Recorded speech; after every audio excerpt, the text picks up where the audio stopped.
Interviews అండి.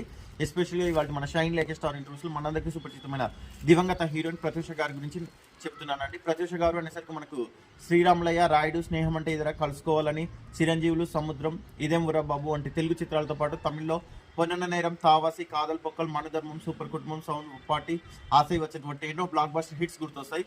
నేను ఎస్పెషల్గా రేవంత్ రెడ్డి గారిని, ఇప్పుడు తెలంగాణ చీఫ్ మినిస్టర్ రేవంత్ రెడ్డి గారిని రిక్వెస్ట్ చేస్తున్నానండి. ఇది నా రిక్వెస్ట్ కాదండి, ప్రజల తరఫున ప్రజాభిప్రాయం సేకరించి రేవంత్ రెడ్డి గారికి విన్నవిస్తున్నానండి. ఒక అన్యాయంగా బలైపోయిన ఒక టీచర్ కూతురికి జరిగిన అన్యాయానికి ప్రజలందరూ స్పందిస్తున్నారు. ఇప్పుడు పాలకులు కూడా స్పందించి వాళ్ళకు గవర్నమెంట్ నుంచి ఏ సంక్షేమ పథకాలు లభిస్తాయో వారి కుటుంబానికి అండగా ఉండి వారికి న్యాయం చేకూర్చేలా ప్రయత్నించాలని నేను రిక్వెస్ట్ చేస్తున్నానండి. It's my humble request to every one of you netizens and audience అండి. Please share this video to CM Revanth Reddy గారండి. నిజంగా చెప్పాలంటే విక్టిమ్స్కి సాయం చేయాల్సిన రెస్పాన్సిబిలిటీ గవర్నమెంట్కి ఉంది. విక్టిమ్స్కి సాయం చేయాల్సిన బరువు బాధ్యతలు కూడా గవర్నమెంట్స్కి ఉన్నాయి. కాబట్టి ఖచ్చితంగా ఒక కళాకారుని కుటుంబానికి వాళ్ళు అండగా నిలిచి వాళ్ళకు సాయం అందించాలని నేను రిక్వెస్ట్ చేస్తున్నాను. Please friends, it's my humble request to every one of you people. Please do justice to Pratyusha గారి మదర్ సరోజినీ దేవి గారండి. Thank you.